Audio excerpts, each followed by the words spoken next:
ଯୀଶୁଖ୍ରୀଷ୍ଟଙ୍କ ବଂଶାବଳୀ ଏହିପରି। ସେ ଦାଉଦଙ୍କ ପୁତ୍ର, ଦାଉଦ ଅବ୍ରାହମଙ୍କର ବଂଶଧର। ଅବ୍ରାହମ ଇସାହାକଙ୍କ ବାପା, ଇସାହାକ ଜାକୁବଙ୍କ ବାପା, ଜାକୁବ ଜିହୁଦା ଓ ତାହାଙ୍କର ଭାଇମାନଙ୍କର ବାପା। ଜିହୁଦା ଫେରସ ଓ ସେରହଙ୍କ ବାପା, ତାମର ସେମାନଙ୍କ ମା।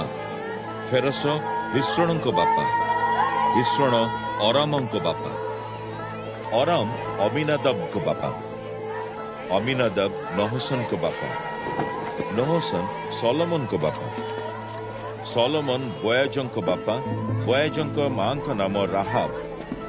ବୋୟାଜ ଓବେଦଙ୍କ ବାପା, ରୁତ ଓବେଦଙ୍କ ମା। ଓବେଦ ଜିସୟଙ୍କ ବାପା, ଜିସୟ ରାଜା ଦାଉଦଙ୍କ ବାପା।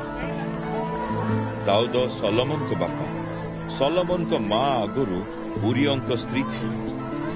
ସଲୋମନ ରିହବ୍ୟାମଙ୍କ ବାପା, ରିହବ୍ୟାମ ଅବିୟଙ୍କ ବାପା, ଅବିୟ ଆସାଙ୍କ ବାପା। ଆସା ଜିହୋସାଫଟଙ୍କ ବାପା, ଜିହୋସାଫଟ ଜୋରାମଙ୍କ ବାପା। ଜୋରାମ ଉଜିୟଙ୍କ ବାପା। ଉଜିୟ ଯୋଥମଙ୍କ ବାପା, ଯୋଥମ ଆହାସଙ୍କ ବାପା। ଆହାସ ହିଜକିୟଙ୍କ ବାପା।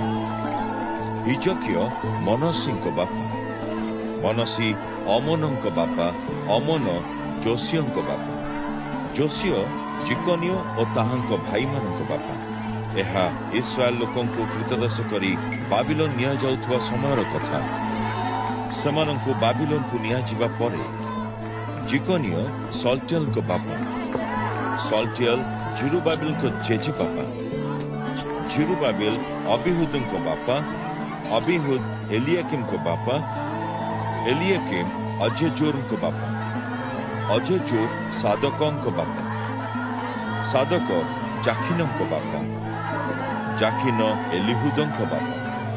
ଏଲିହୁଦ ଇଲିଆଜରଙ୍କ ବାପା। ଇଲିଆଜର ମଥାନଙ୍କ ବାପା। ମଥାନ ଜାକୁବଙ୍କ ବାପା।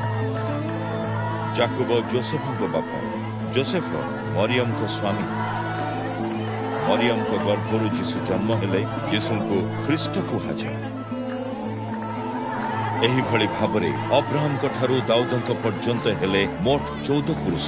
ଦାଉଦଙ୍କ ଠାରୁ କ୍ରୀତଦାସ ରୂପେ ବାବିଲୋନରେ ପହଞ୍ଚିବା ପର୍ଯ୍ୟନ୍ତ 14 ପୁରୁଷ ଓ କ୍ରୀତଦାସ ରୂପେ ବାବିଲୋନରେ ପହଞ୍ଚିବା ପରଠାରୁ ଖ୍ରୀଷ୍ଟଙ୍କ ଜନ୍ମ ପର୍ଯ୍ୟନ୍ତ ହେଲେ 14 ପୁରୁଷ।